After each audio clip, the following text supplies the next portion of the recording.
My favorite college lecture was on Roman water culture, which sounds really boring, but it's not. Other than maybe roadways or major military conquests, the harnessing and utilization of water in ancient Rome was, even by today's standards, really cool. And probably Rome's biggest achievement. Roman water was one of the first examples in human history where a government system actually benefited all levels of society from beggar to emperor. You had latrines, baths, dining spaces, fountains. Rome mastered the art of taking the natural and making it artificial, so a river 50 miles away could now be a fountain in a city. And Roman aqueducts like this bad boy were ridiculously simple. They didn't have pumps or any kind of mechanism other than gravity alone. The water simply traveled downstream from the source to the city, and most aqueducts ran underground, so Roman citizens didn't even see them. And the aqueducts that had to travel over large uninhabitable areas had these beautiful arches built, like the Pont de Gard in France circa 16 BCE. This is a cute map of it.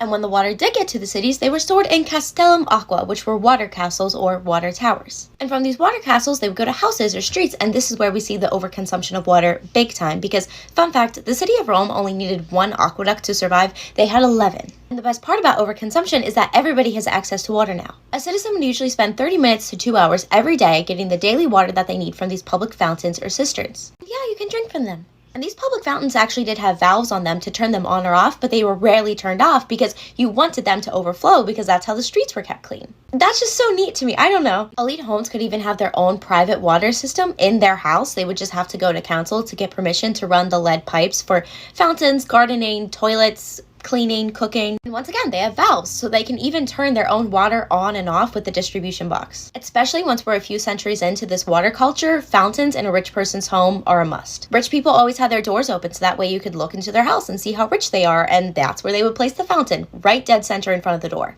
And it's really funny because there are actual logs of neighbors going one after the other to the council to get permission for a fountain. So even in ancient times, there was friendly neighbor competition of keeping up with the Joneses. Romans had very strict and very boring water laws because they understood the importance of not polluting your own water, so water towers or castles were really sacred. This is really cool. So emperors and wealthy individuals even had water dining spaces, like water dining rooms. So it sort of looked like this. You dined on your left elbow laying down and water would just be below you. They even had special plates or trays that would float and carry your food. And it was actually really cool if you were wealthy enough to have a water dining space because you had to wash your feet before dining in ancient Rome. So to just walk through the water, that was washing your feet.